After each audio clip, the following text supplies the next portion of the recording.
It's a pleasure welcoming Dr. O Faruk Shen again uh, for a session for the certificate course in dialogue studies. Dr. Faruk Shen will talk on dialogue theories and practices, examples from around the globe. This will be the second part of what he conducted in the last session, in the first session. Dr. O Faruk Shen is a writer and researcher who has been writing on ethnicity, identity, and cultural relations over the years.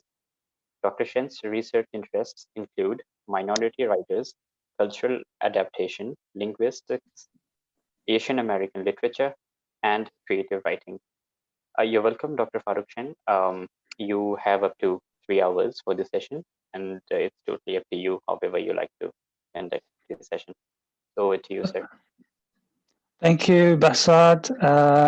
Hello, everyone, and welcome back to the second part of our dialogue theories and practices sessions.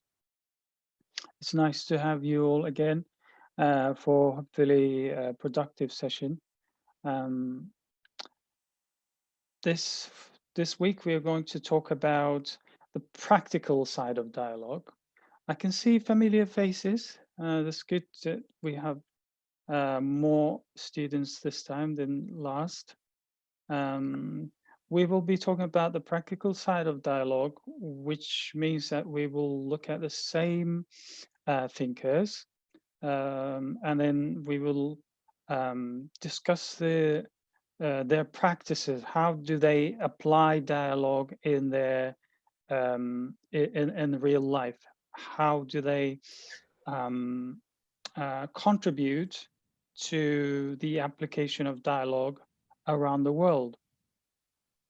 And just like last time, we have 4 dialogue thinkers from around the world, and we will continue with a discussion, question and answer session after the teaching part. So I would like you to follow attentively, and then we will have lots of questions by the end.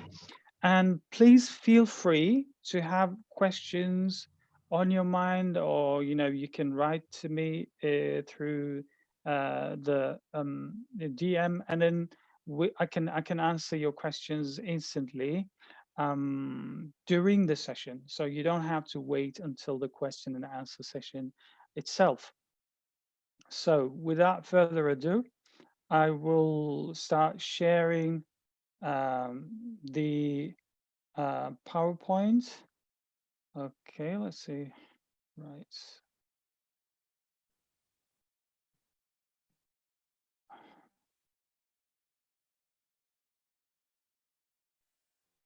Okay, I think you should be able to see the PowerPoint presentation I have prepared. Right. Is everyone ready? Basad, shall we start? Yes, there is no problem. We can see this. Yeah. Brilliant. Right. Okay. I hope everyone is DK and ready to follow today's lecture. And we will start, like last time, with Karen Armstrong.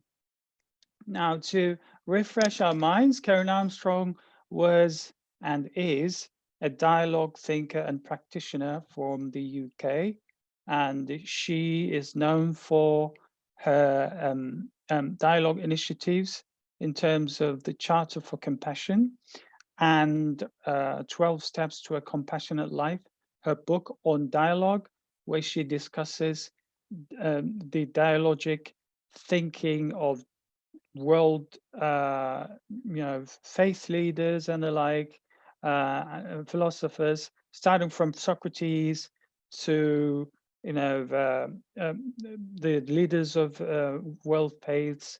And she also talks about her own take on dialogue, which she sees crystallized in compassion. So compassion for Karen Armstrong is like a stand-in for dialogue, and she also emphasizes the idea of empathy, and feeling yourself in, placing yourself in the shoes of others. So how does Karen Armstrong apply her theory of dialogue, understanding of dialogue, which we discussed in the last session, into real world practice?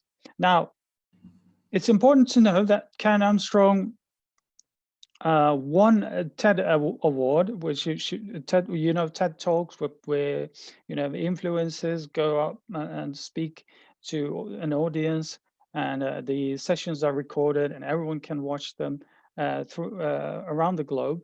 So she won an award, and using that award, she founded the Charter for Compassion. What is the Charter for Compassion? Charter for Compassion is a charter where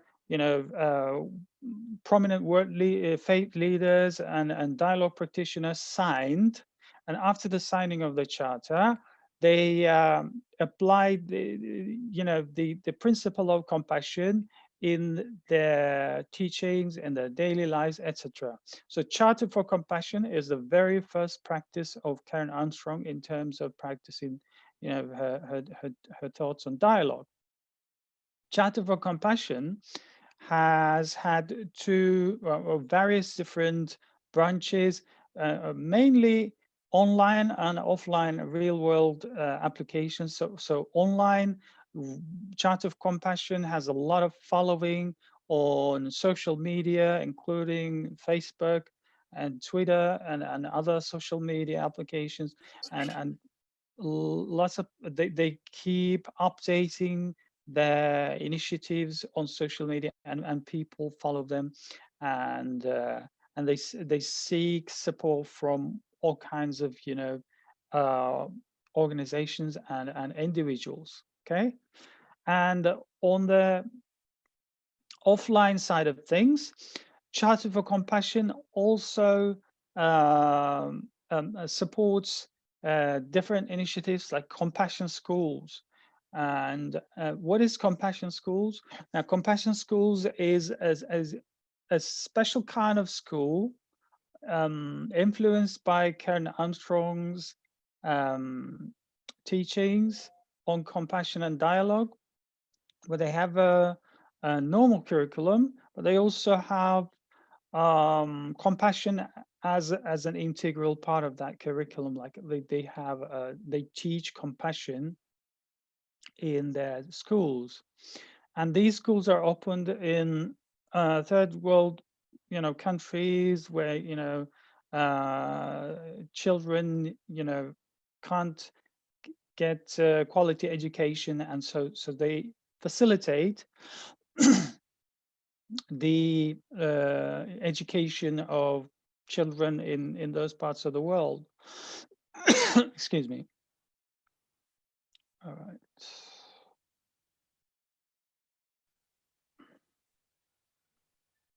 Now I'm just trying to see the full list of participants without leaving the screen sharing. I think I can see more or less. All right. All right.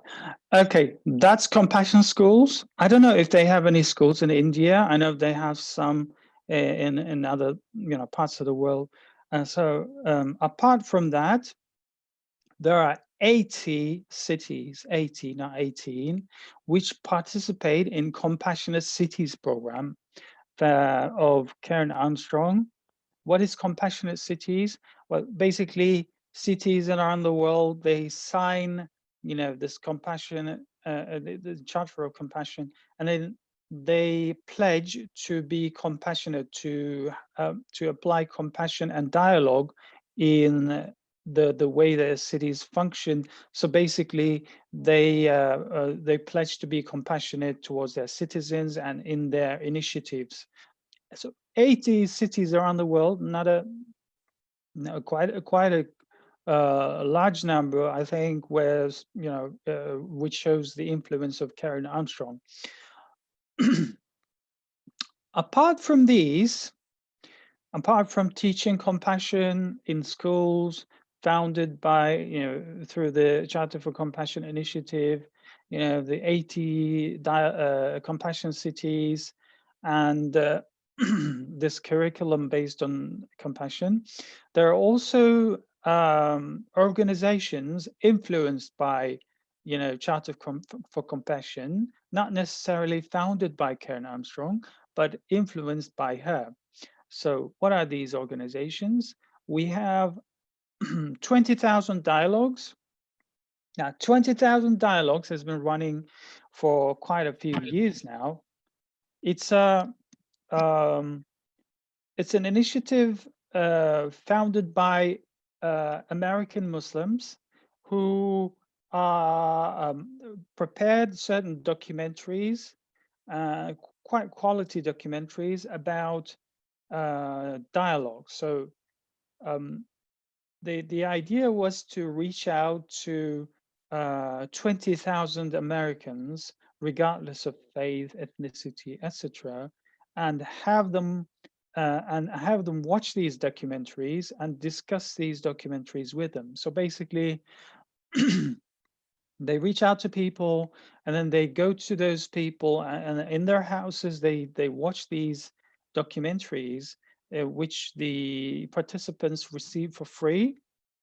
And these documentaries range from, things like, life of a contemporary American Muslim, or, life in Andalusian Spain. So quite a wide range of documentaries which talk about dialogue between different faiths, dialogue between, person-to-person dialogue in the historical context and in the contemporary context. And after watching the documentary, the person from 20,000 dialogues who is like facilitating this watching and the documentary and discussing it with the people participating in it, they just basically do this together. And then after the discussion, basically they just try to reach out as many people as possible. So those people who participated, they reach out to other people. So they've been running, I think, since the 2008 or 2009, and then they've been, I believe they still have been going on for years now. Apart from 20,000 dialogues, there's also the Bay NVC initiative. NVC here stands for Nonviolent Communication. Nonviolent communication initiative is based in the Bay Area near San Francisco and the north. So basically, what they do is they have this influenced by Karen Armstrong's teachings of compassionate living, and they started counseling sessions that teach non-violent communication. So basically teaching communicating with each other or within the family, or in the real world, without resorting to violence, or without avoiding domestic violence. So basically they're a counseling initiative influenced by Karen Armstrong and her teachings of compassion and dialogue. Right. Does anyone have any questions so far? Can't see anyone raising their hands. From last week, I remember Vishal was here. Vishal, I remember you from last week. Do you have any questions? Hello, Dr. Faruk. No, I don't have any question right now. I'm just listening at the moment. Whatever I have to ask, I will ask at the end. I think that will be much better for me, I guess. Okay, good to hear. All right. Okay, so after Karen Armstrong, we can start discussing David Bowm. Now, Karen Armstrong, as you remember, comes from a Christian background. David Bowm, or Bowm, however you want to pronounce it, is a Jewish background, and he's not just interested in interfaith dialogue, but also in dialogue between science and faith, similar to Seydo Said Nasser. He's a quantum physicist, and he's also interested in dialogue on a personal level. So let us look at what David Bowm has in terms of dialogue practice.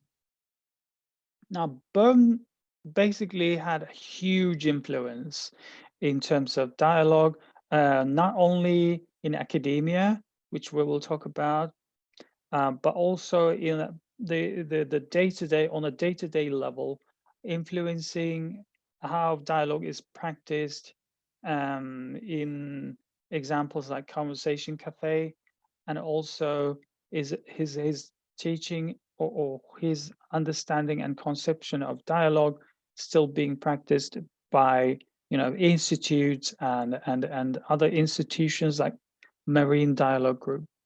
Now, I will talk about two institutions that use David Bowm's understanding of dialogue, which was basically sitting down in small groups, talking about dialogue, not on a set topic, but using dialogue as a tool to reach a certain consciousness of group consciousness. So basically,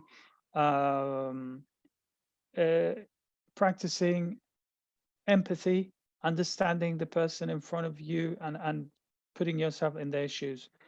Not only that, different from Karen Armstrong, David Bowm's dialogue is not very interested in end goals, more interested in how dialogue can change our perceptions and our worldview. So no short-term goals, but in the long term, it aims to improve our thought processes so that we can become better people, and so that society changes naturally in a natural evolutionary way through personal development. So let's talk about Marine Dialogue Group. Marine Dialogue Group is again based in the Bay Area.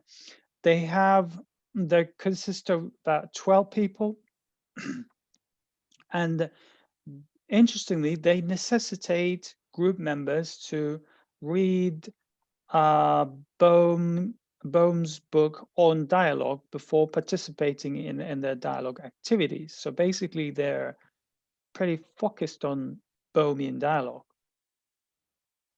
So once the participants read the book on dialogue, they have a grasp of Bowmian dialogue, how it works, so that they organize sessions where they do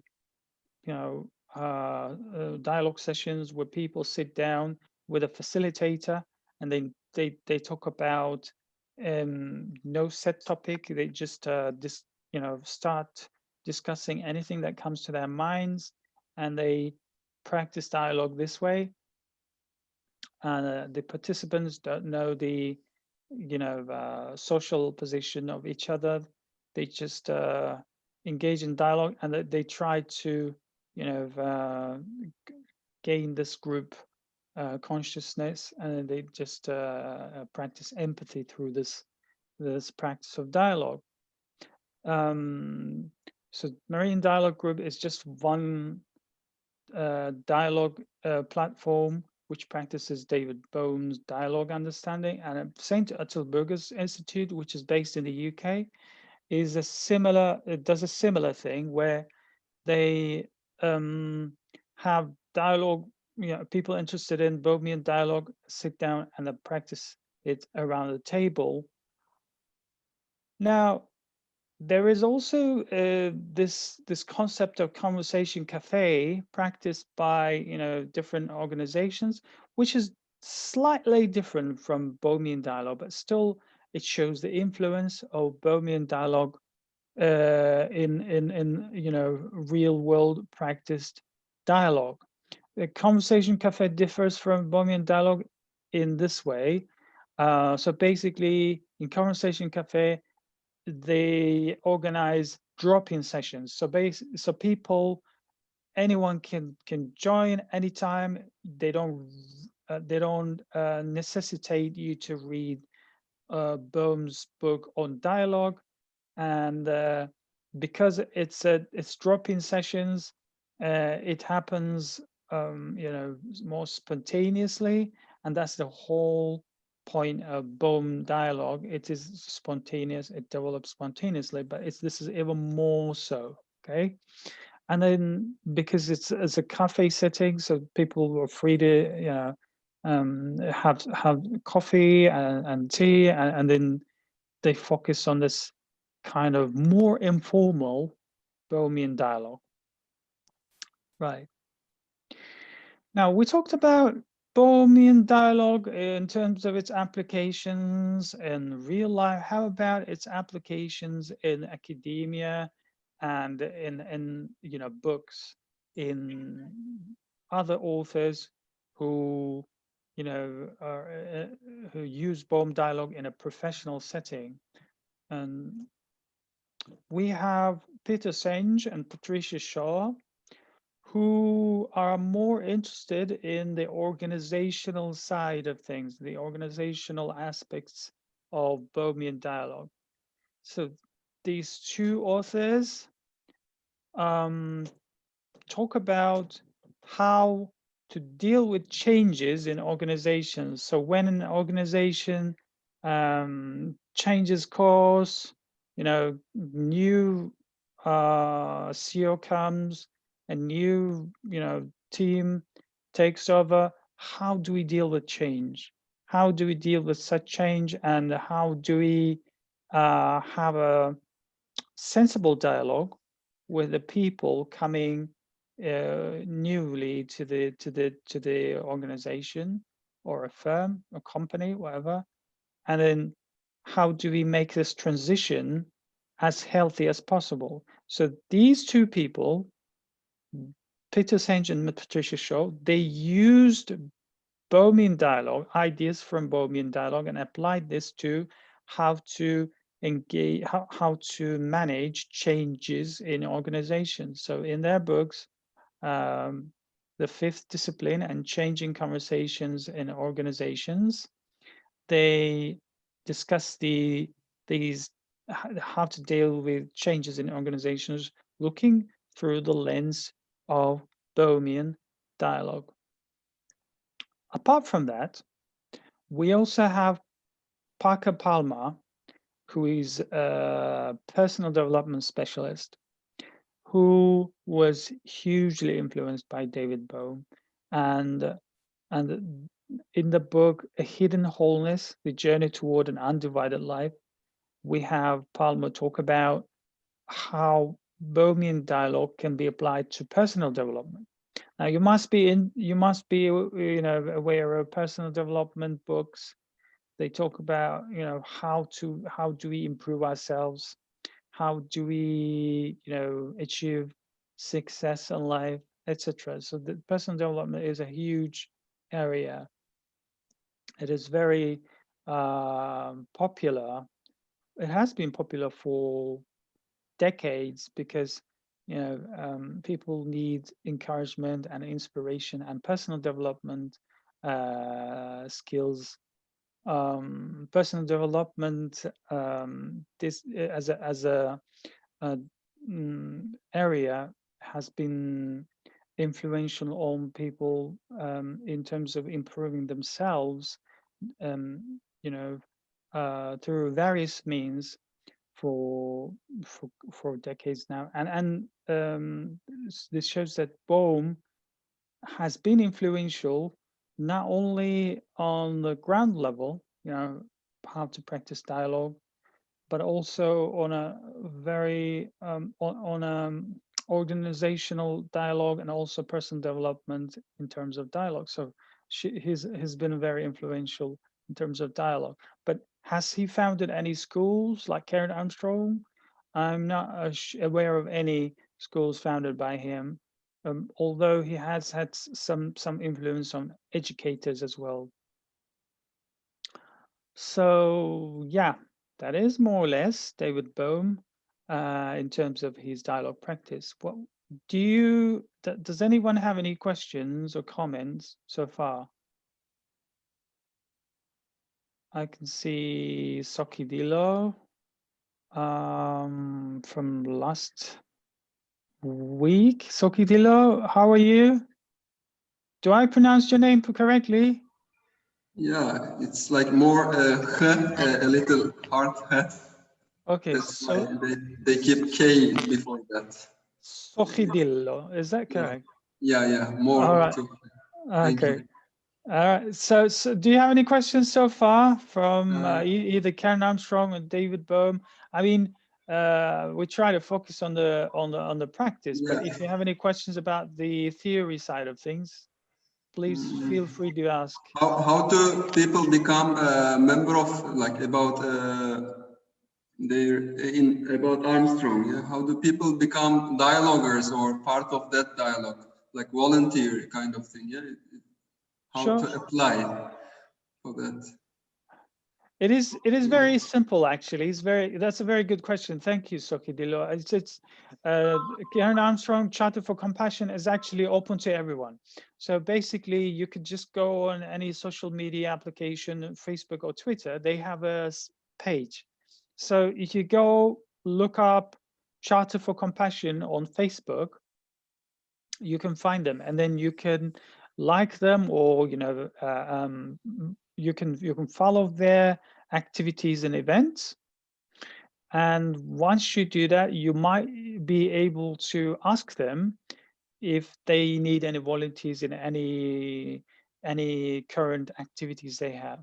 So it's very easy to reach out to them through social media. And I think, yeah, that's a good way to start engaging with them.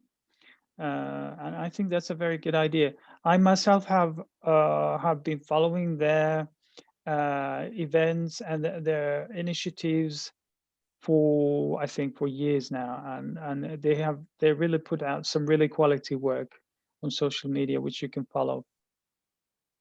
All right. Yeah, I was searching. I've listened to some of her lectures.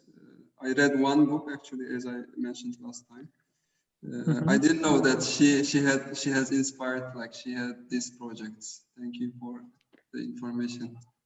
No problem. Yeah, I think they're quite praiseworthy initiatives, like the school compassion schools project, etc. Thank you for your question.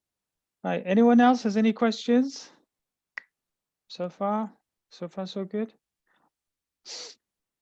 Right. If you don't have any questions, please keep them until the end, or you can ask them in the third, after the third thinker, who is Sayyid Hussein Nasr.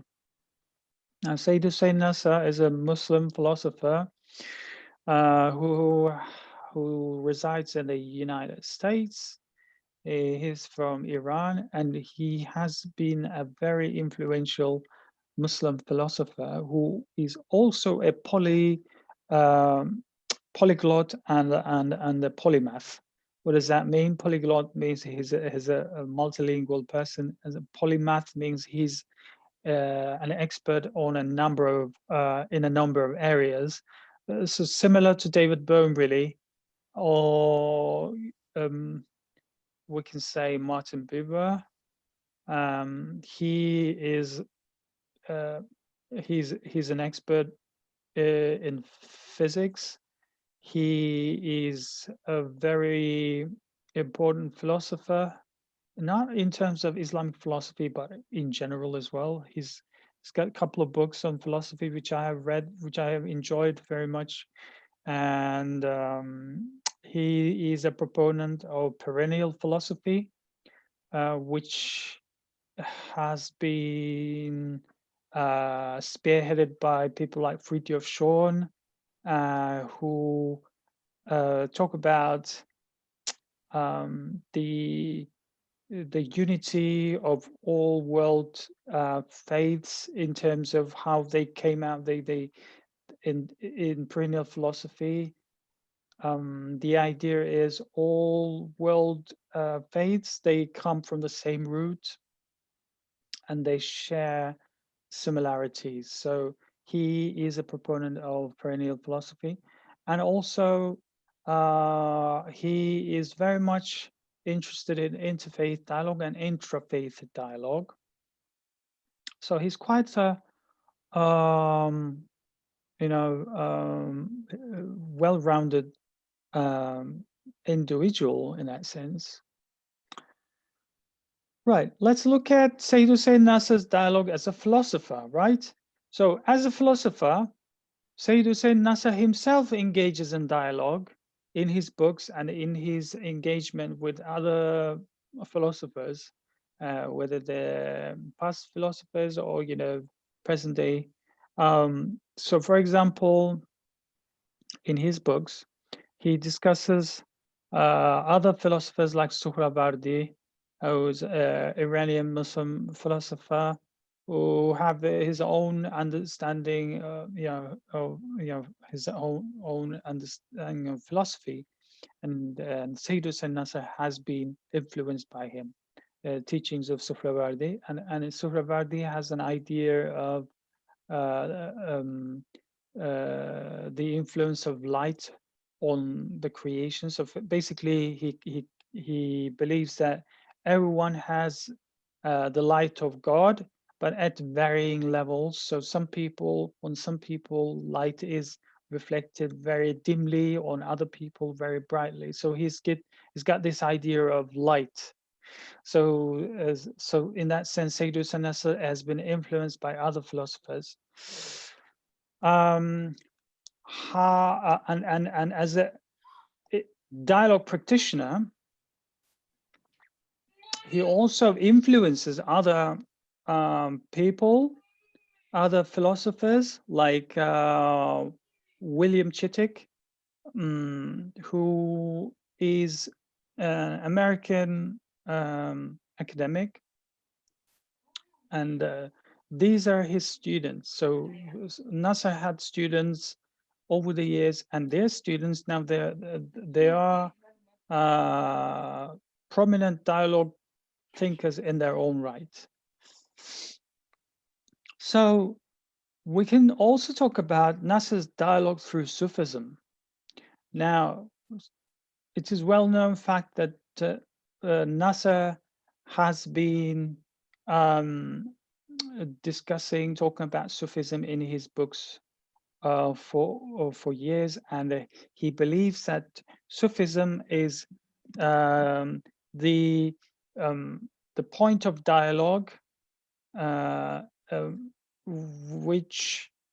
through which Muslims can engage in dialogue with others, people of other religions. So if Sufism is the starting point of dialogue for Muslims, then he says tasawwuf, or mysticism, or the mystical heart of other religions, also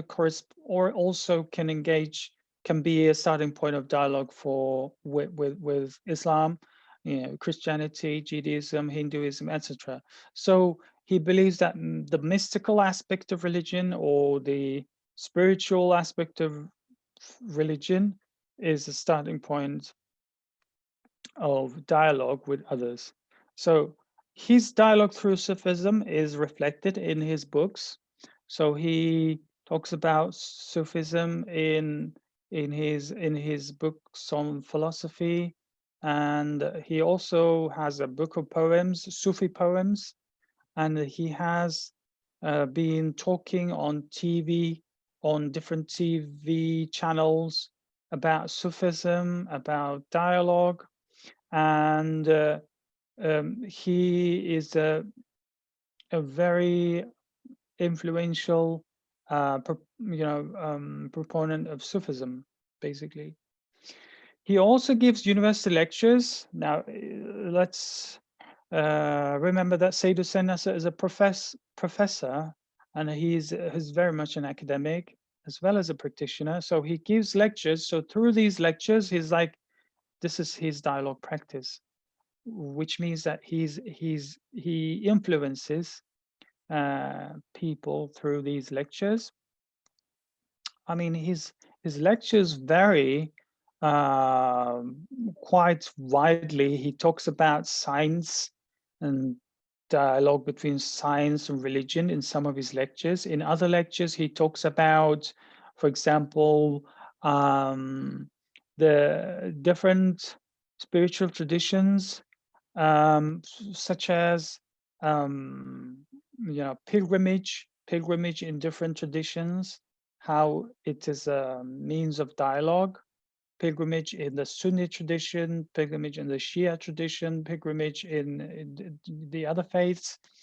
So he also, in some other lectures, he talks about how to engage with others, how authentic traditions can improve our relations with spirituality, etc. So he gives these lectures, and this is a reflection, the practical reflection of his dialogue philosophy.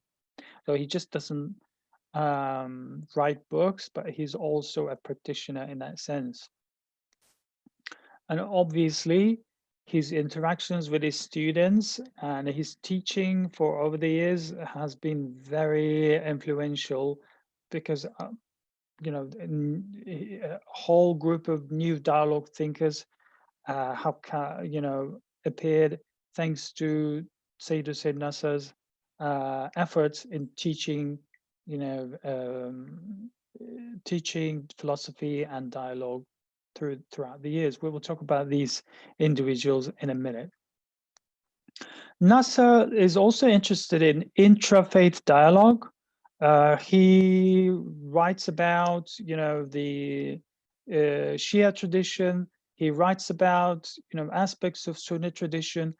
What is interesting is that he doesn't fall into sectarianism in his philosophy. He doesn't really, talk about interfaith conflict. He doesn't dwell on that. He's generally talking about, how we can engage with others, but also discusses, the Shia tradition in some of his translations is done, but he never says that he's a proponent of, he's basically he's not being divisive, so to say, in his writings, and which is very commendable. Obviously, he also talks to wider audience, not just Shia Muslims. Just because he comes from Iran doesn't mean that he's only interested in dialogue with the Shia, but he's interested in dialogue with interfaith dialogue, so a dialogue between different traditions within Islam. So in terms of interfaith dialogue, Sayyid Hussein Nasser, in his interviews, he says that he was interested in the life of Jesus and Christianity before he went to the United States. So when he went to the United States, he actually studied and researched Christianity a lot, And in some of his research papers, he talks about Christianity in detail. He's very well versed in different aspects of Christianity, in different aspects of Christology, which is the study of Christ. He is quite well versed in other world religions as well, including Hinduism and Buddhism. And through these interfaith encounters, he practices dialogue by reaching out to people who come from different traditions, but also interested in perennial philosophy, which Sayyid Hossein Nasr is a proponent of. And so, how does Nasr's interfaith dialogue influence his bringing up this new generation of thinkers, basically his students, right? So we have in his interviews mention of Japanese philosopher Toshihiko Izutsu, who is himself a quite influential philosopher in terms of dialogue between Buddhism and Islam and Taoism as well. Now, Nasr and Toshihiko Izutsu, they have been in dialogue throughout their lives in terms of their professional life, where Toshihiko Izutsu studied in Iran with Sayyid Hossein Nasr, and he also went to the United States, and they have been friends over the years.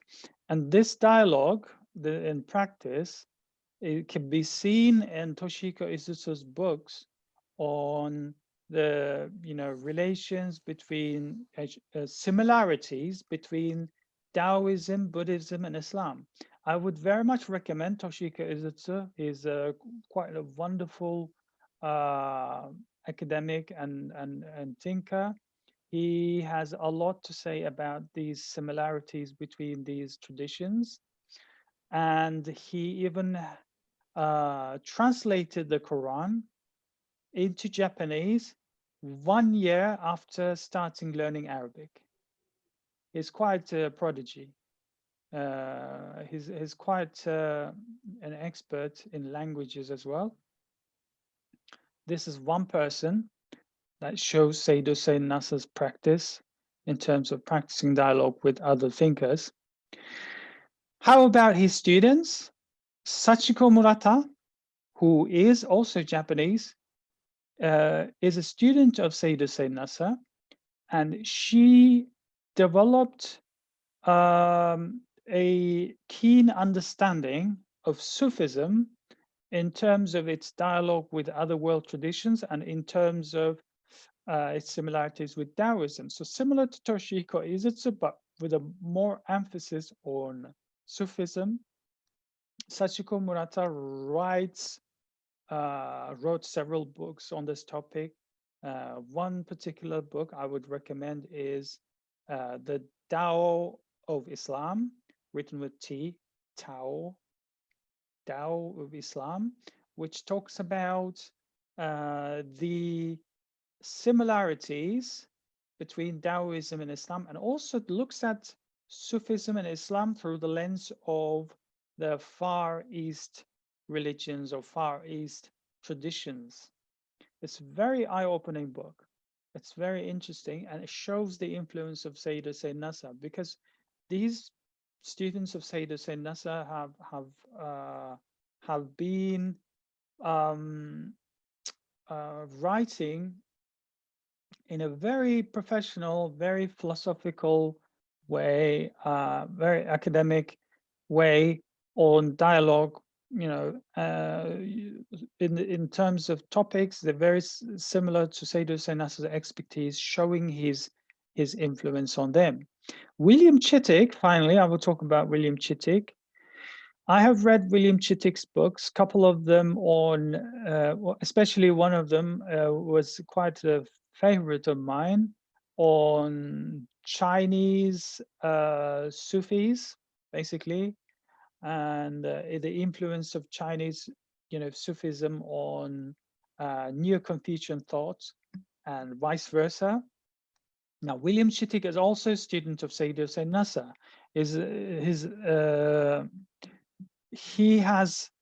He shows influences, or practical influences of Sayyid Hussein Nasr, because he also studied in as a student of Sayyid Hussein Nasr in Iran and in the United States. He's a university professor now, if I'm not mistaken, and he is quite proficient in Persian, Arabic, etc.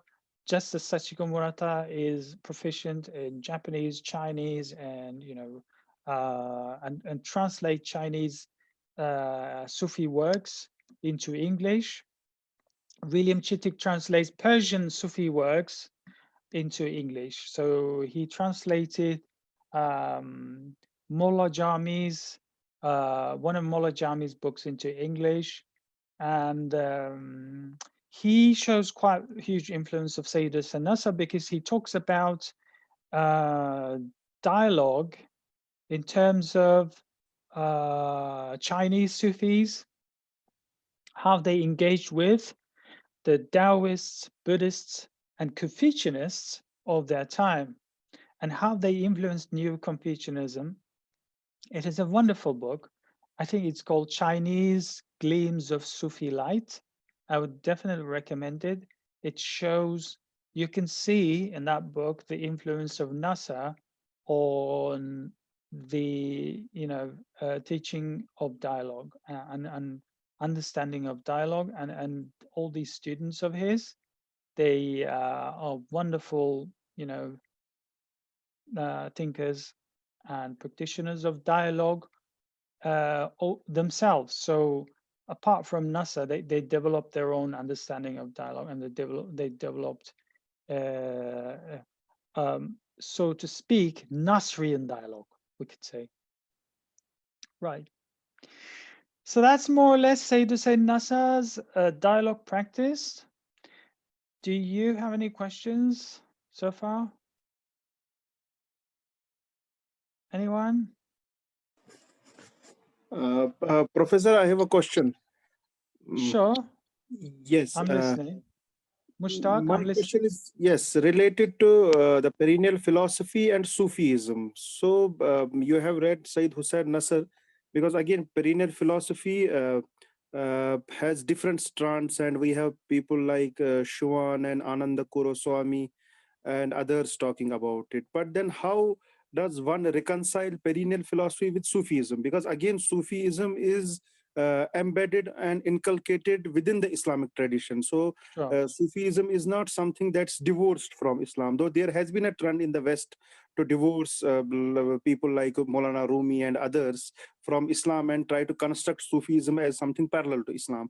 So how does Sayyid Hussein Nasr basically try to have a relationship between basically this perennial philosophy and Sufism? Are they related, or they are just antagonistic to each other? That's my basic question. Sure, thank you. That's a very, very pertinent question. I think it's been discussed quite a lot in terms of, the proponents and critics of perennial philosophy. As you said, there are different understandings of perennial philosophy. There are different strands of it. Yeah. Sayyid Hussein Nasr's understanding of perennial philosophy, as much as I understand it, is that he is deeply embedded in the Islamic tradition, and he believes that Sufism is rooted in the Islamic tradition, and he believes that the truth is within his faith and within the Islamic tradition. Apart from that, he sees that through perennial philosophy, he can engage with the other faiths and seeing similarities and also seeing truths in those faiths, but not saying that everything is relative, and every faith is in terms of soteriology, or in terms of salvation, they're equal, or etc. So he's not claiming that. He is deeply embedded in the Islamic and the Sufi tradition. So his understanding of perennial philosophy probably largely differs from other perennial philosophers.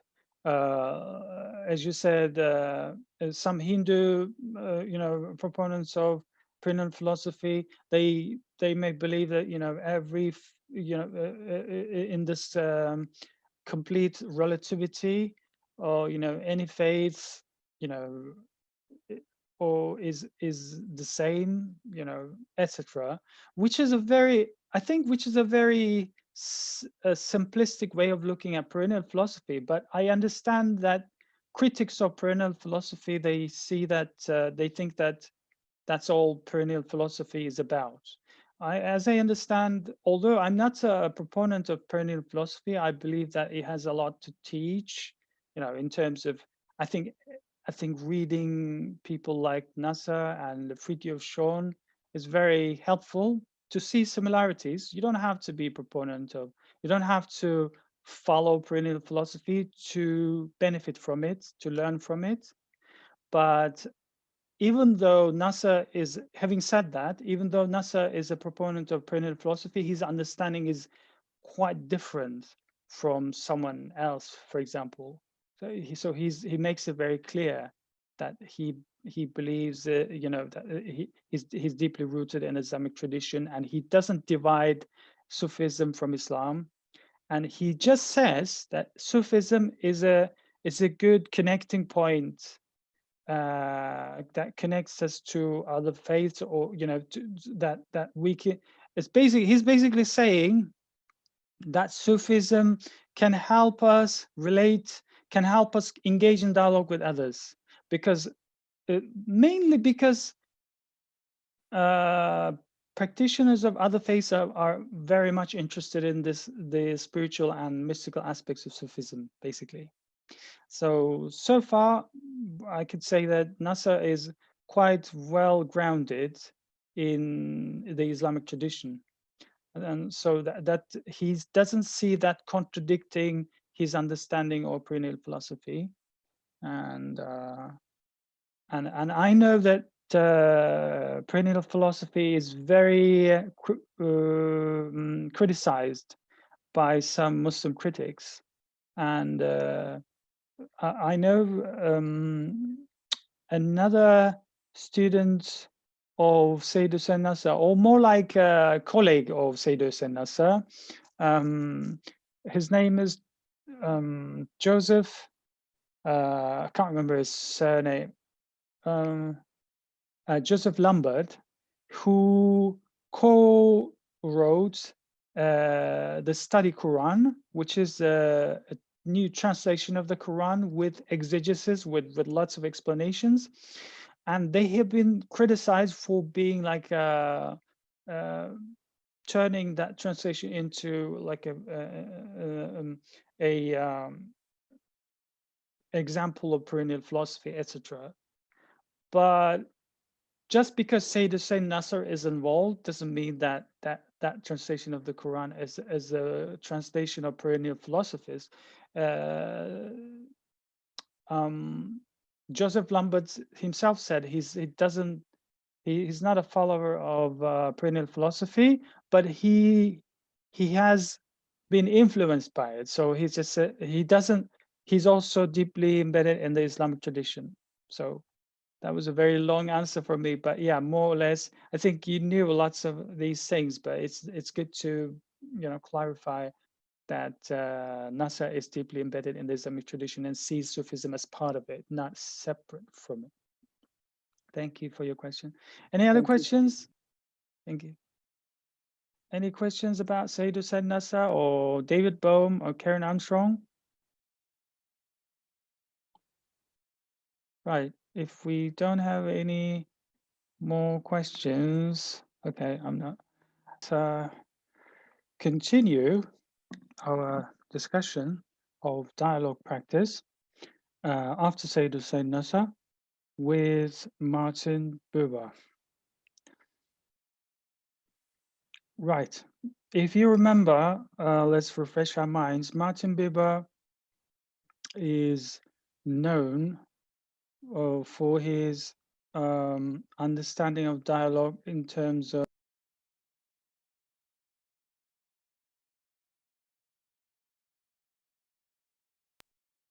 sorry, I turned off my microphone by mistake.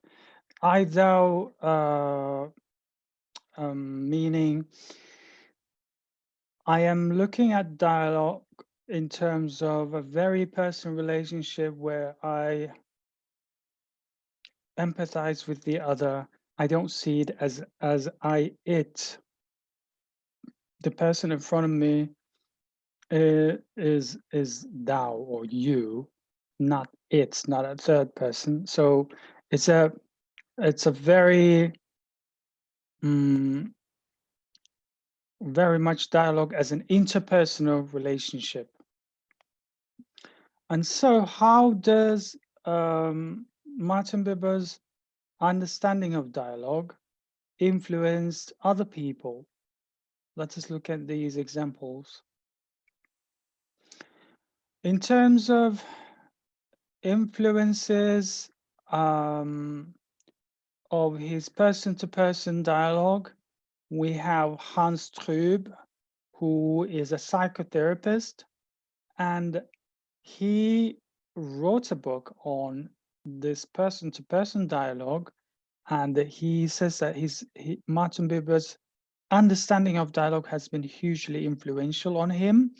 And in fact, his book was prefaced by none other than Martin Buber. So he had Martin Buber write the preface, and he talks about psychotherapy in this book, which has been influenced by Martin Buber's teachings. Right, so in terms of psychology and psychotherapy, he's been influential. How about education models?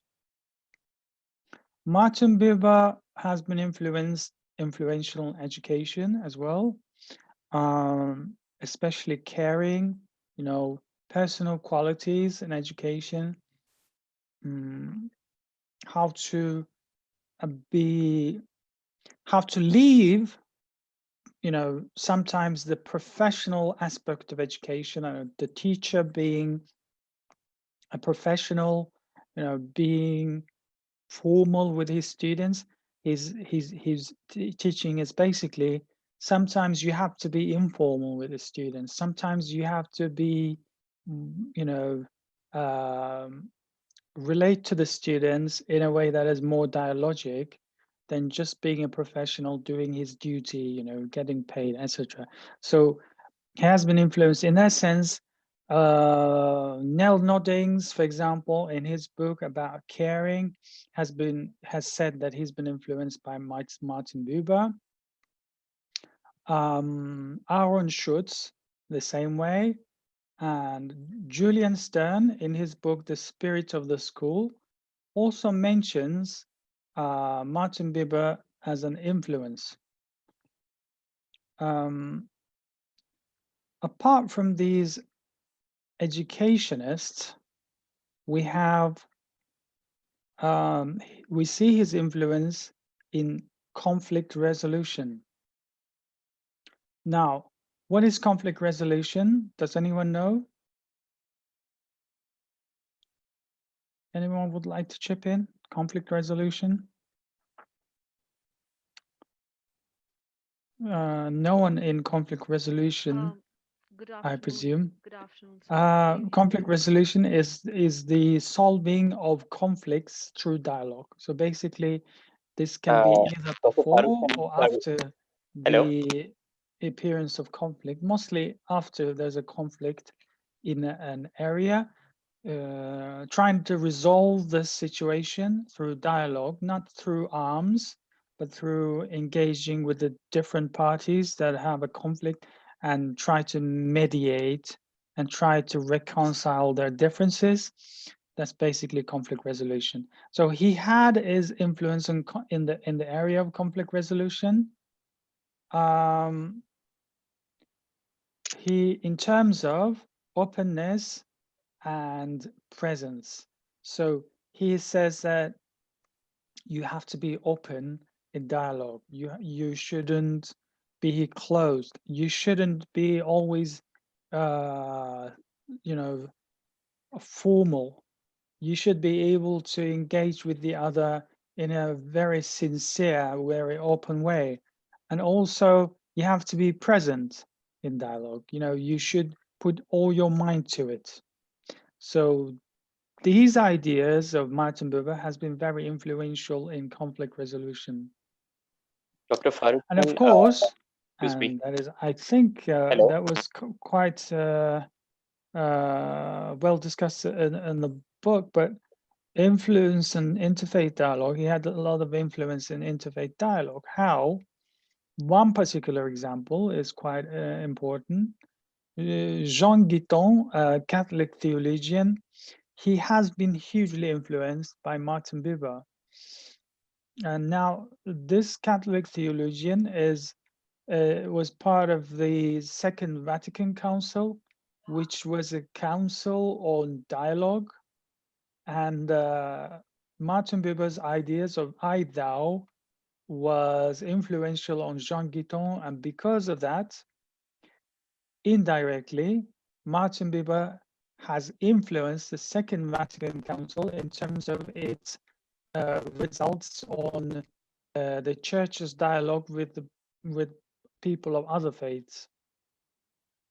So we could say that as a Jewish philosopher, Martin Buber has been influential, not just among his co-religionists, but also among people of other faiths, people in other areas like psychotherapy, and people in conflict resolution as well. Maria Niazi, I just saw your message. You said something, it wasn't audible. I'm sorry, I couldn't hear anything. Sir, If can you hear me wish, would you now? like to repeat that? Am I audible now, sir? Is Maria with us right now? I'm trying to see in the list. I can't see. She is speaking. Can you hear her? She's Dr. left Faruk Shen, for a while, I think or no? you're I not, think you there's can't hear. yeah, I think There's he's Right. the not able problem to with hear his. If Maria anyone. comes back, I can't hear anyone, can I?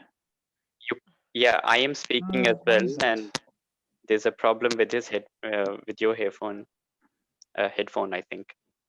Um,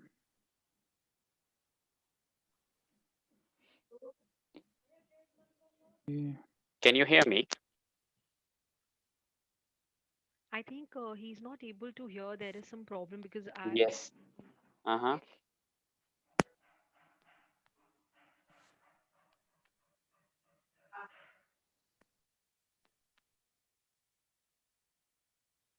Let me sort this out. I can't hear anything.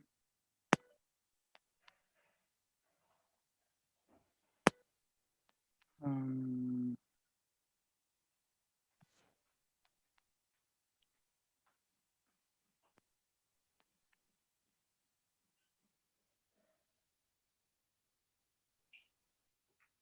I'm trying to test it.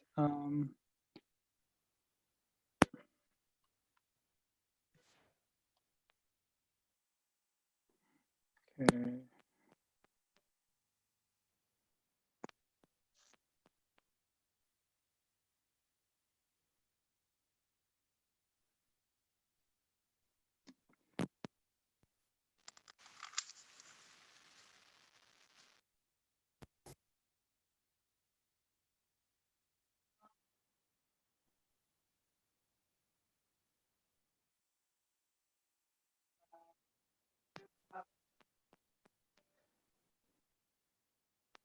I haven't changed anything, but I don't know why I can't.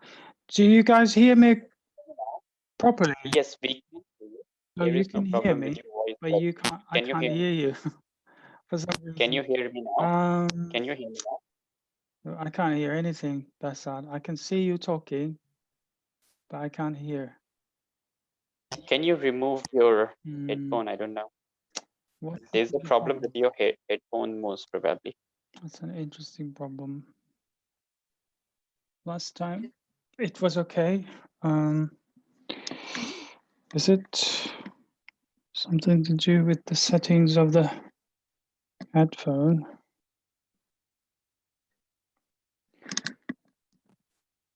I'll try that. Can you speak now? Yes, but your voice is not clear now.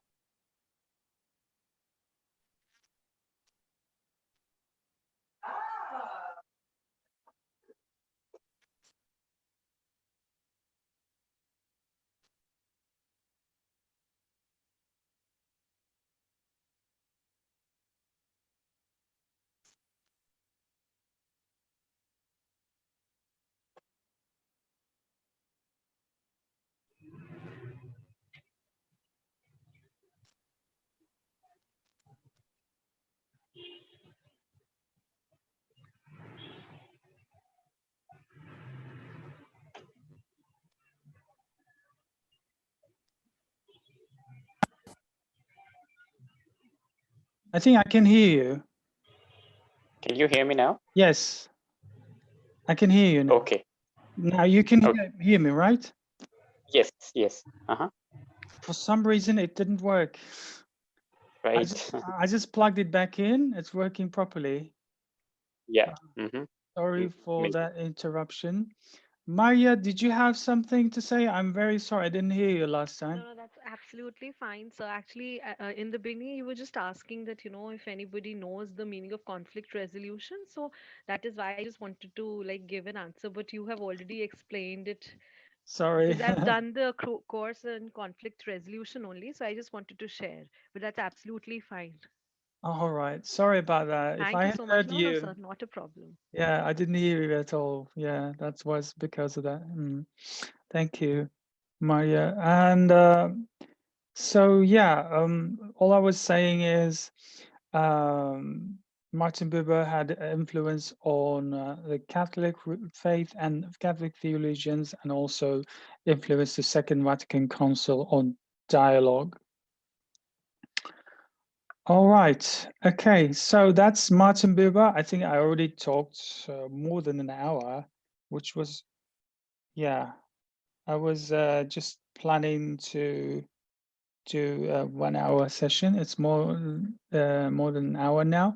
We can move on to the discussion or the question and answer session. Now, to start, let me make it clear that you can ask questions about practice. You can ask questions about, the theory of dialogue. You don't have to just focus on practice. And you can talk about any of these thinkers or any other thinker you would like to talk about. I am all ears. Does anyone have any questions? Or I can start with a question. Anyone? Vishal has one. Vishal, please go ahead. Oh, okay. Please, Vishal. I'm Yes. listening. Hello, Dr. Farooq. Yes, I have not one, but three questions, so please bear with me. That's brilliant. My first question is, throughout your dialogue was almost filled with one phrase, which was interfaith dialogue. Now, I want to understand, how does this look in real physical life? Let me give you the context. 2 years ago, British Embassy had organized this big seminar in Jamia in collaboration with the university, Interfaith Dialogue, and almost every priest from every religion and top leaders, religious leaders from every religion, every faith, and every sect spoke with all political correctness, with in a very fancy sort of setup, with very elitist kind of approach, which I saw. So these schools, the schools of compassions or whatever, this conversation cafe, do they look similar? How does this look, this interfaith dialogue? Should I continue with my second question, or would you like to take one by one? I think one by one is better. I'll just try to answer the first one, and then you can continue with the second. Is that okay? Yeah, fine with me. So that I keep track of them. That's a good question. Thank you. Every one of these four thinkers, they have their own take on interfaith dialogue, but some of them are very similar. I know very well that Sayyid Hussein Nasser's understanding of interfaith dialogue is that in practice, he believes that dialogue, it is not necessary for every practitioner of a faith to engage in dialogue. That's his understanding. That's his philosophy. So someone who is in a remote village of India or remote village of Syria, any other country basically, does not necessarily engage in dialogue, but someone who is trained in dialogue, who knows the other faiths, yeah, who understand people of other faiths, he believes that that person has a duty to engage in dialogue. But that is like he represents his co-religionists, but they don't have to, that not everyone has to participate in it. Of course, not every thinker, believes in this understanding of interfaith dialogue, because that's, for some others, this is a bit restrictive. Some other thinkers believe that everyone needs to engage in dialogue, like Karen Armstrong. She believes that everyone should be able to engage in compassion, and for her, compassion is like a crystallized version of dialogue. Yeah. So on the ground, in terms of interpersonal relations, interfaith, it's not really interfaith, it's like interpersonal, because faiths are abstract things. They don't engage in dialogue. People engage in dialogue, right? So in terms of Karen Armstrong, I would say everyone has a duty to engage with others.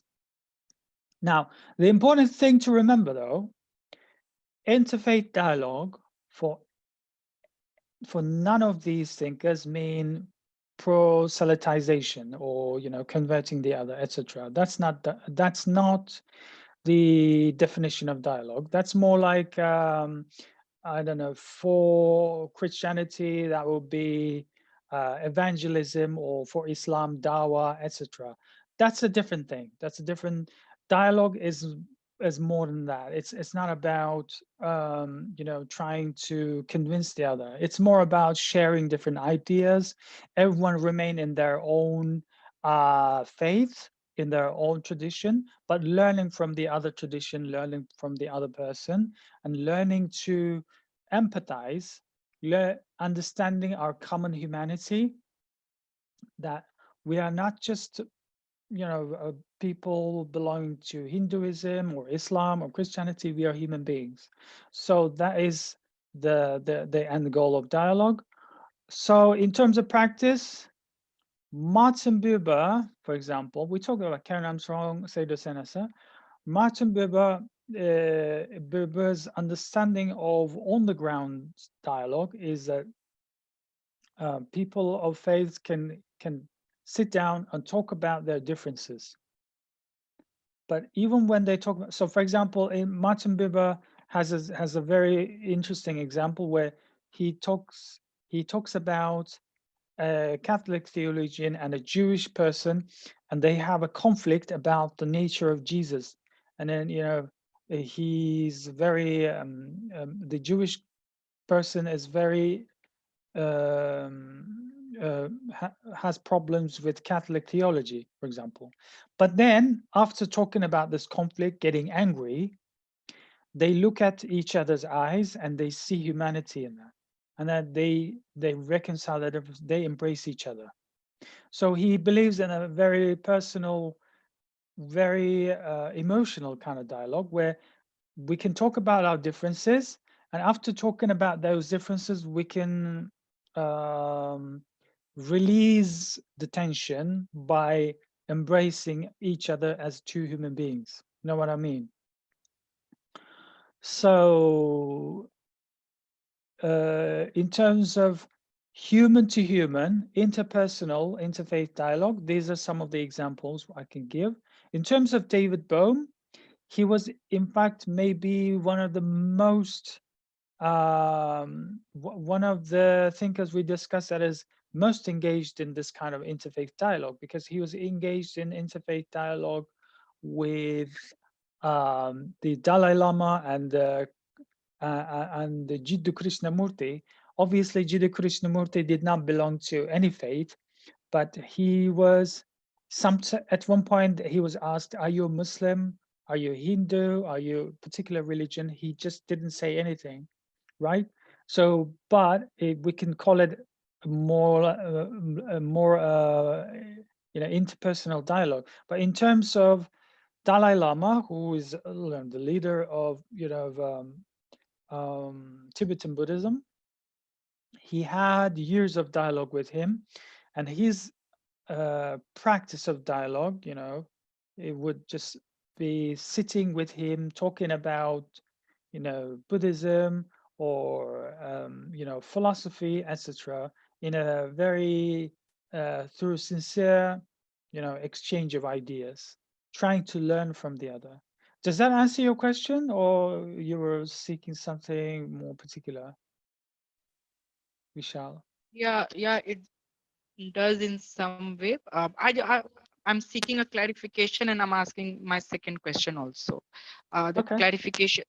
The clarification that I want to seek, that these dialogues are like, okay, make the people sit and have a dialogue, conversation. It's a very naive question, I know.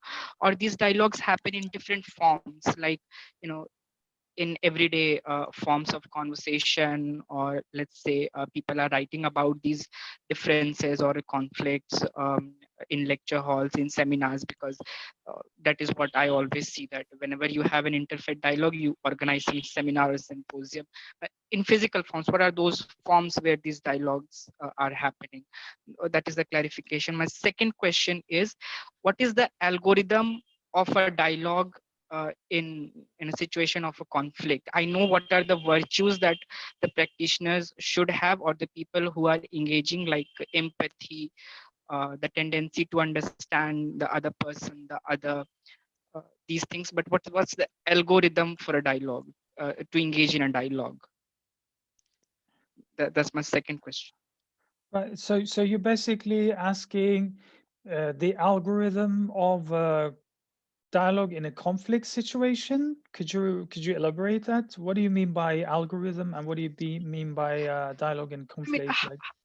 I mean, algorithm simply translates into what are the steps to have it. Let's say I and Behzad have a conflict over something. Let's say a piece of land, or let's some issues. So, or maybe over some discussion over, let's say, faith. So how do we engage them? What should be the methodology? What are the steps that to be that we can follow from the perspective of practice? That's my question. Right. That clarifies it more. Thank you. In terms of your first question, in terms of clarifying it, I can definitely say that day-to-day interfaith dialogue would be, for example, in a school setting. Yeah. In one of the schools, one of the compassion schools set by Karen Armstrong, for example. Yeah. So beyond the professional academic dialogue, which you see in seminars, etc., you would have you can definitely, I can definitely see it happening in a personal day-to-day basis at one of these schools, which are non-denominational, which means that students studying at these compassion schools set by Karen Armstrong, they come from any faith. So they engage in interfaith dialogue on a day-to-day basis. But does that mean they talk about faith all the time? No, not really. Daily interfaith dialogue is less about talking, similarities and differences, more about observing the practices of one another. So basically, if a person is a Buddhist, how does he pray? And does he, pray? If the person prays, when his friend from the other faith near him or her, you can observe the person, and it also depends on the social setting as well. In certain social settings, like in the UK, people don't like talking about religion. So unless it is a special setting, like a conference or a seminar, they wouldn't talk about religion, they would observe. So it's more about observation. So to answer your question, interfaith dialogue on a daily basis is more about observance than verbal dialogue. It's more like action dialogue. Know what I mean? Seeing the other person in action. How does he act? It's not just about prayer or anything. It's more about, it's also about how does that person, practice empathy? How does that person practice generosity? How does that person practice, giving? And then relating those things to their faith, etc. So every faith has these things, generosity, compassion, etc. So how does that person practice his faith and apply these values in their lives?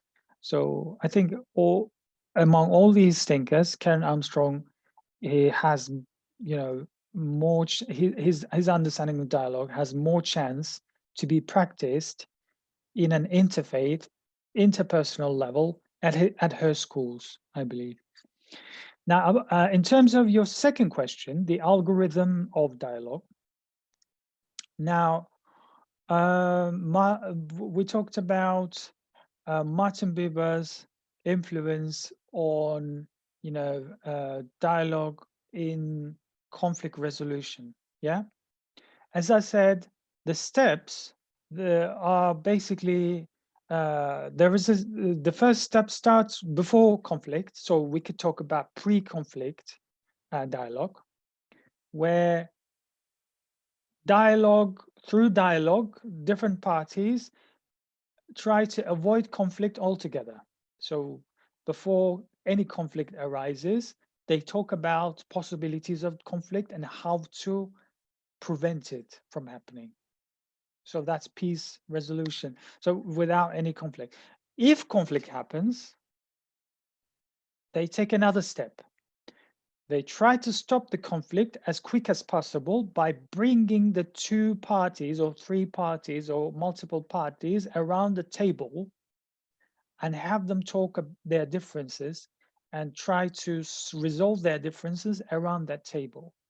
So if there's any conflict, try to stop it as quick as possible and get them sit around the table and talk their differences and resolve the situation.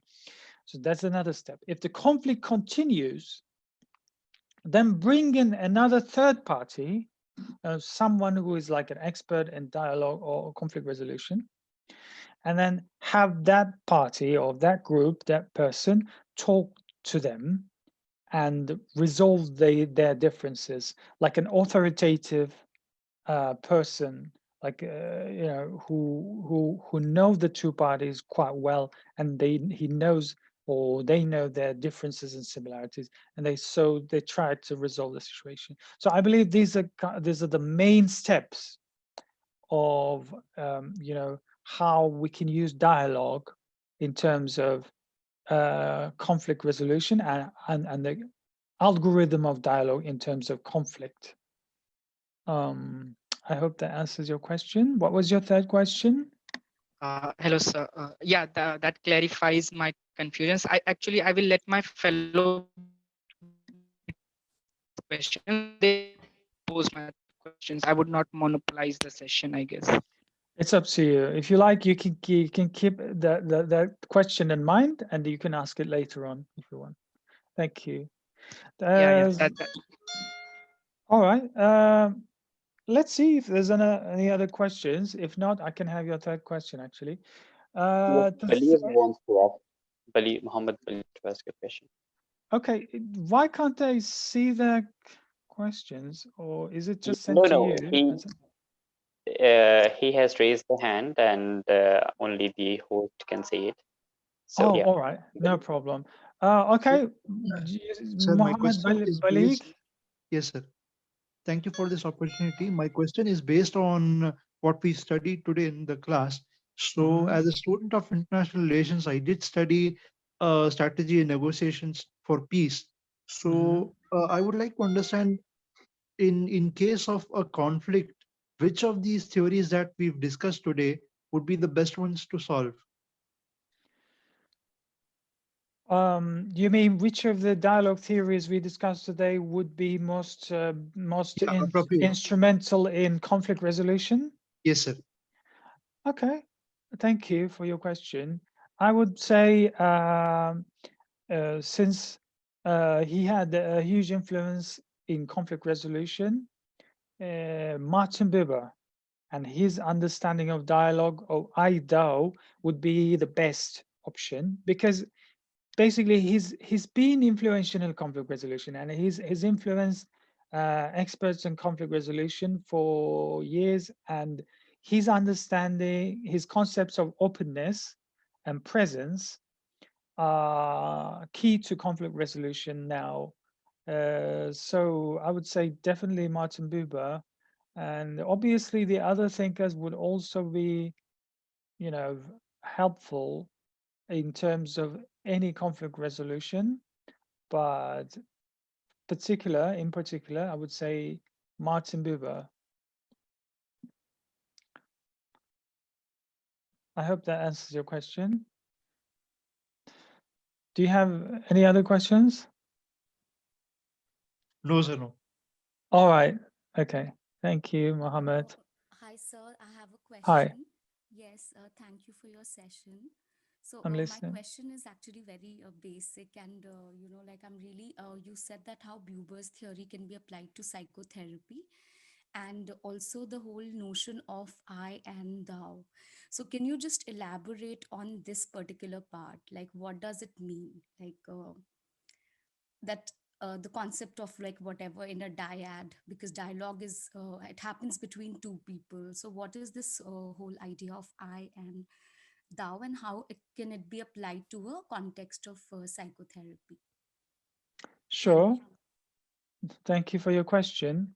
Now, I am no expert in psychotherapy, although I have a good friend of mine who is an expert. I've just read, some of his work.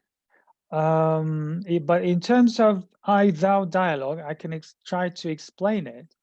Now, the reason the word I-thou is used, not I-you, is because the original concept of I-thou was created in German, naturally, because Martin Buber's native tongue was German. And in the German, it was ich und du, which is different from ich und es or ich und sie.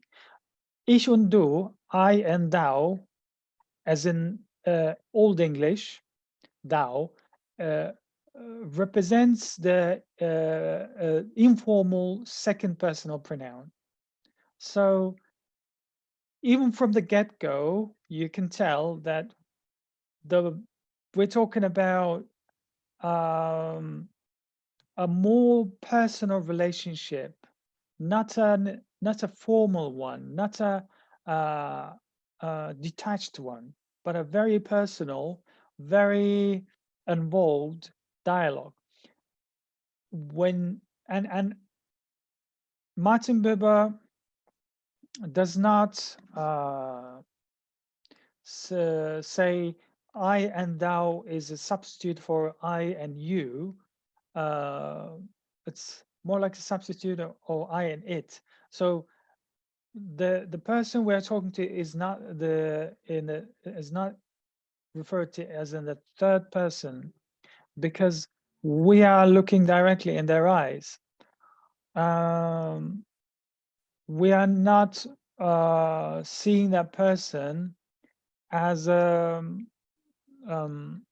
like a just another person, but we see that person eye to eye as a part of us. We empathize with that person. So that is I and thou. You probably know this, but I just wanted to clarify.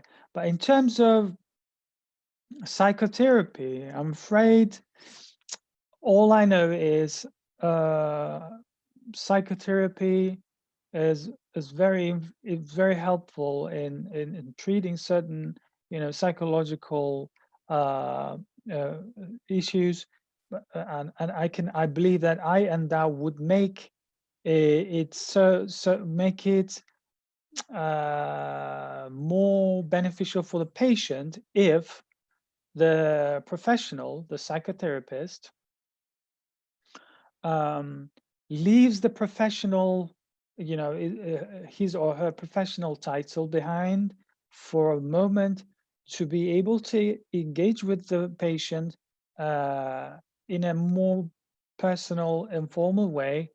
Try to listen to their problems and make try to empathize rather than being abstract about it, rather than being completely professional about it. So yes, the psychotherapist will be professional in terms of his or her dealings with or his patients, but at some point it is necessary, according to Martin Buber, to shed the professionalism and be more personal with the patient, so that the patient feels understood and feels that empathy, and makes so that you make the connection with the patient. Now, beyond that, I can't say much else. I would definitely recommend you to read Hans Ströb, which we mentioned, who has has developed his understanding of dialogue in psychotherapy in terms of person-to-person dialogue, and I believe his book on psychotherapy with Martin Buber's preface would be very helpful to you to make sense of it in more elaboration beyond what I can say, who is not an expert on psychotherapy. I hope that's helpful. Any other questions? Do you have any questions, or anyone else, about any of the thinkers? I'm just looking at some other people who may not have talked so far. I remember Urusa was with us last week as well. Urusa, how are you? Do you have any questions so far? I do not really have any question, but it's just that because I've also been reading Buber as part of my own research. So I've always been very fascinated with his understanding of how intersubjectivities are to be dealt with, how we are as how our interpersonal relations are, how important contact is. I mean, I think probably Nitya might also have some of this idea, with regards to the contact hypothesis, the understanding that how important contact, interpersonal relations, proximity are to dialogue. So that is sort of my own area of work, which is where Buber resonates quite a lot. So I was just thinking about that. I really do not have any questions, but yeah. It's Sure. always good. It's always good. And also about Hussein Nasr, his understanding and his approach to interfaith dialogue, specifically his work within the diversity that is within the Muslims, Shia Sunni. I also find that work quite fascinating, and I've read some of his work as well. So it's always good to hear you speak. Sure. Yeah. Thank you for bringing that up. I haven't read that book. Is it called Within Diversity? Are you talking about Professor Nasser's work? Yes. Yes, I do not remember exactly, but yes, something like that. I'm looking forward to checking that. I haven't read that one. Thank you for bringing it up. I'm not sure if it's exactly in the form of a book. Probably it's a separate piece of work, not essentially in the form of a book, but Like yeah, an article, right? Yeah, something. All right. Thank you. Thank you for your comment and feedback. If you have any questions, that comes to your mind, please feel free to share.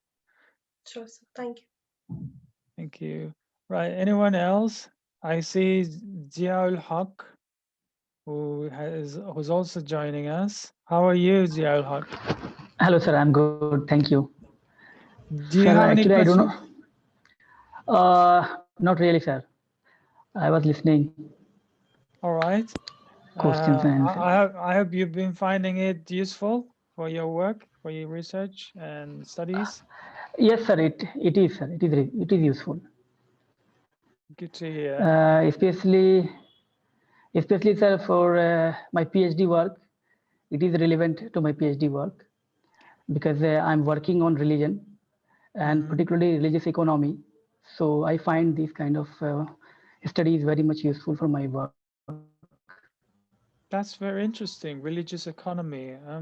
I haven't heard this concept before. Hopefully, any of the dialogue theories we discussed would be useful. I mean, I'm thinking, Yes, I'm thinking not necessarily these four thinkers, but there was one thinker who wrote about businesses. Well, in fact, we talked about business in terms of changes in organizations. Maybe David Bowm, who influenced Peter Senge, Patricia Shaw, would be useful for you. But I don't know if you are interested in changes. David Bowm. David, okay, sir. So what is the topic, sir? Like Basically, title or something like that? Yeah, work, Bowm's work. Yeah, so that I can able to find. Sure, I'll just share it in the chat with everyone. Okay.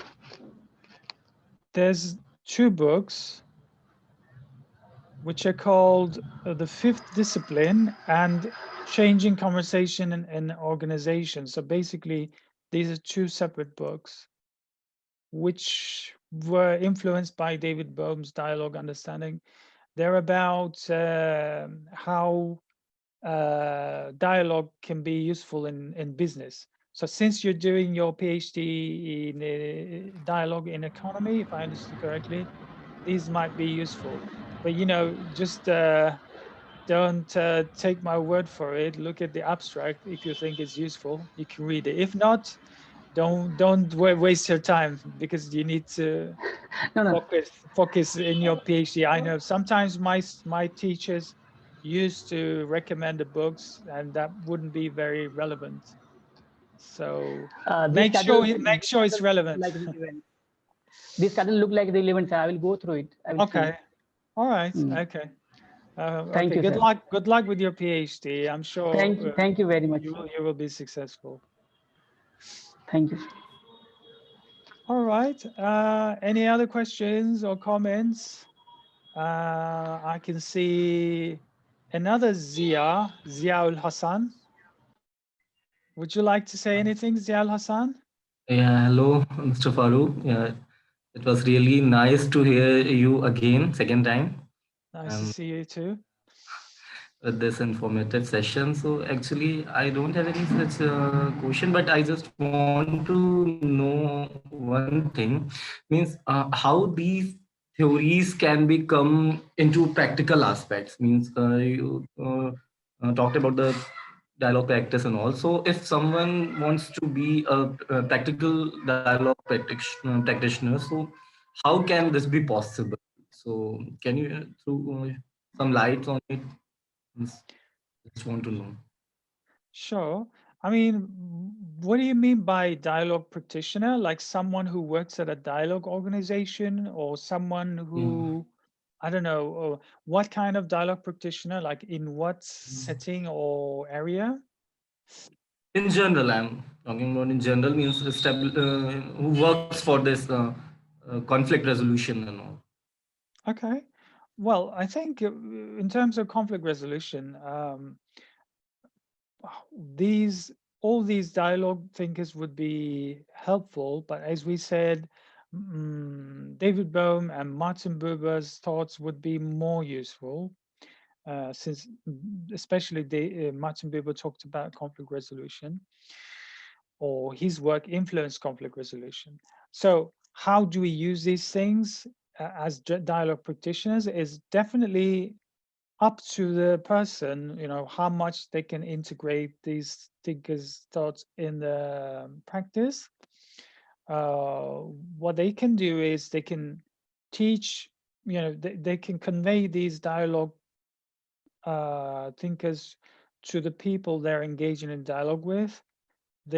Or in addition to that, they can apply their different practices in conflict resolution, or in, as a member of a dialogue organization. So yeah, I believe that how to apply these is definitely up to the person. They can use the practice, they can use a theory, they can write a book, developing their own dialogue understanding, and using that as a guideline for their organization. Or they can just take one dialogue thinker, Bowm, and say that we are a dialogue organization inspired by David Bowm, and we are, we use Bowmian dialogue in our, practice in terms of conflict resolution or in any other particular area. So it's really depends on the person, what they want to do and how they want to use dialogue in their practice, really, I believe. I mean, that's a very general answer I could give, but I hope it's clear. If you have any other questions, more specific questions, I can try to answer that too. Yeah, I have one. I need one clarification of your answer. That if someone means wants to promote this interfaith dialogue among any community in general, or in any in particular sense, so how can he can apply if he's not a dialogue thinker, he just want to promote dialogue someone. So he implicate these theories into the practical life.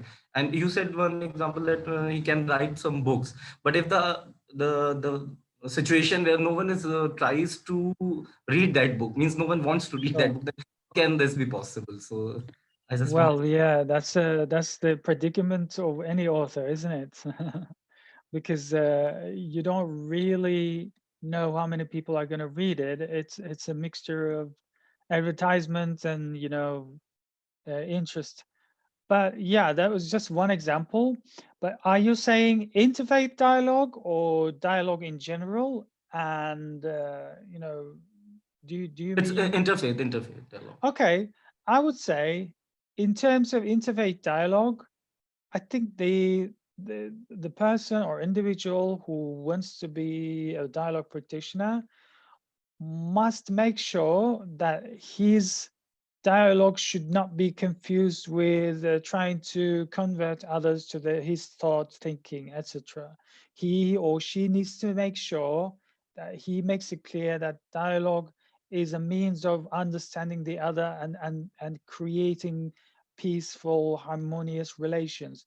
If the other person would like to, apply or learn from the other, or have any influence from the dialogue practitioner, that's fine. But the person engaging in dialogue must make it clear that this is dialogue, not evangelism.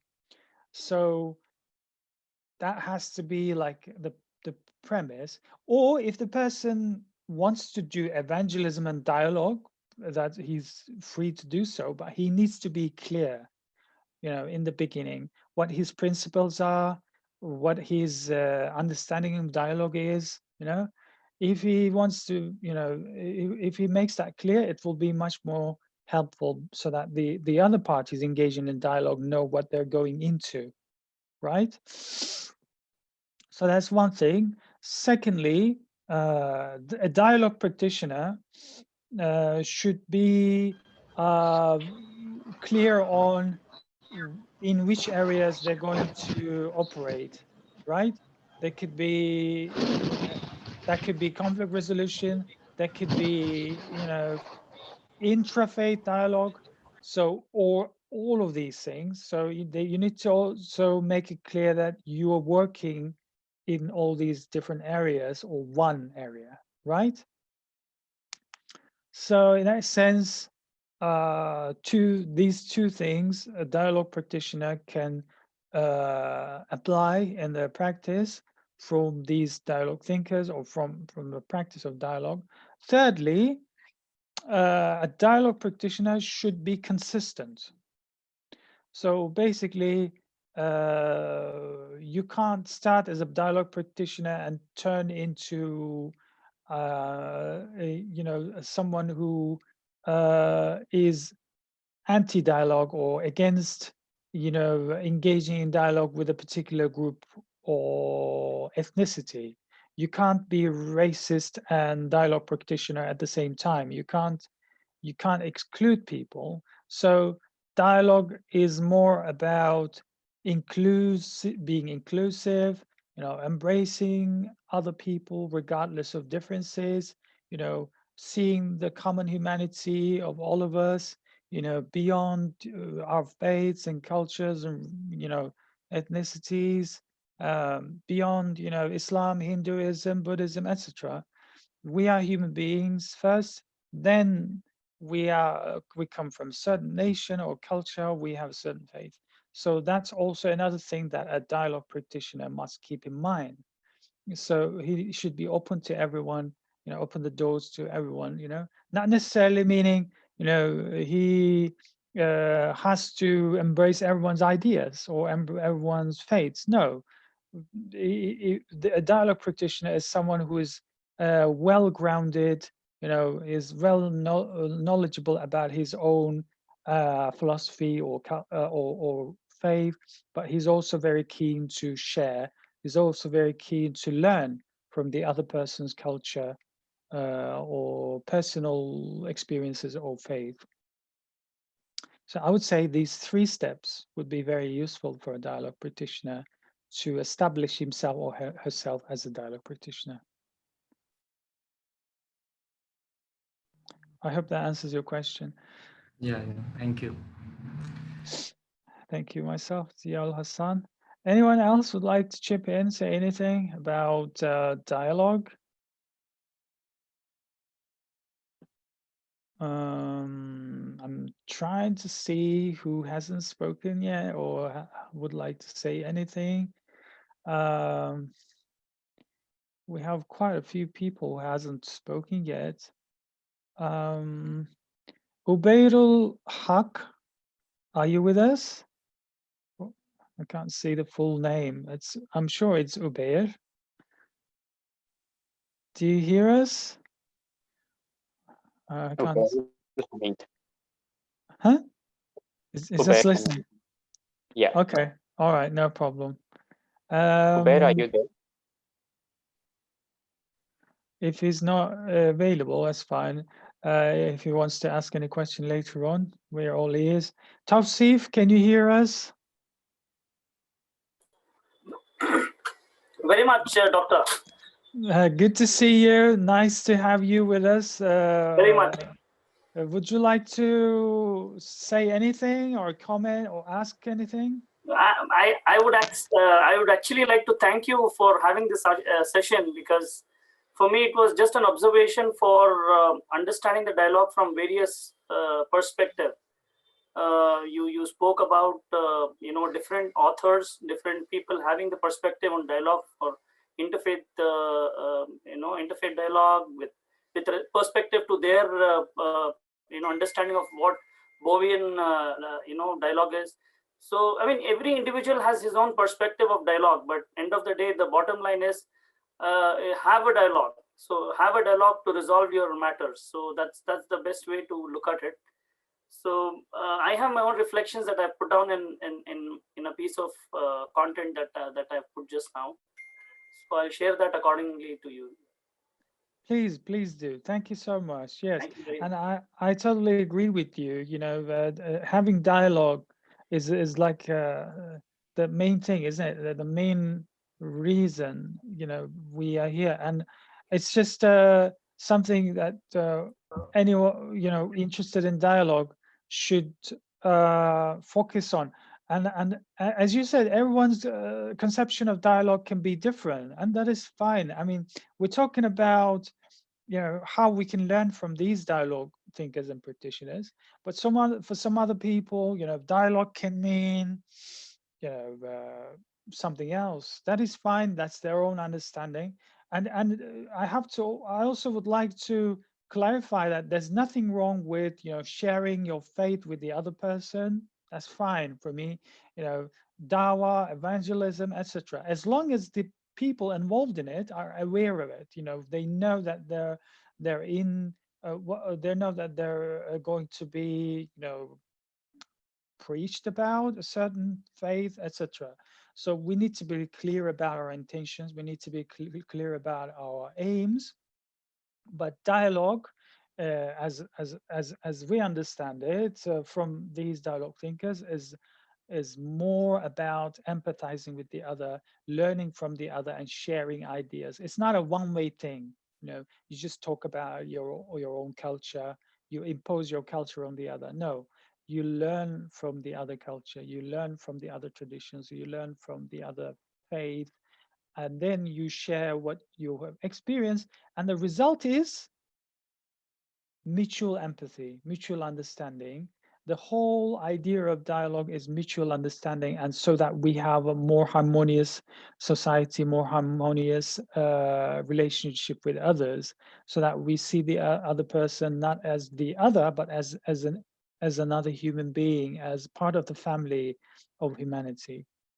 So yeah, so that we can avoid conflict in our societies, so that we can see the humanity in each of us, you know, whether we believe in anything or not, whether we're of a particular faith or not.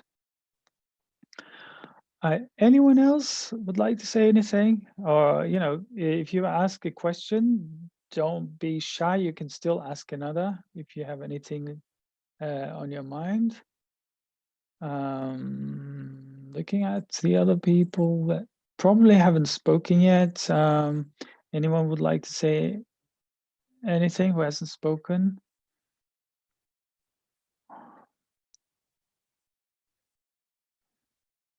I see a few people. Fauzia, are you with us? I think generally people who's got their camera on, they would like to speak rather than not.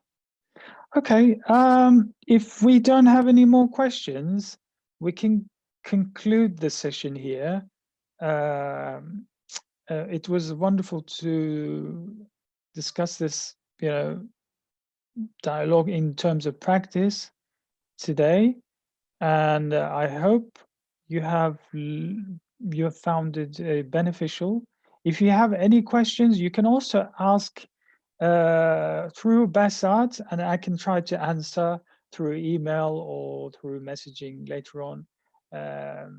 And also, if you would like to give any feedback, please do so as well.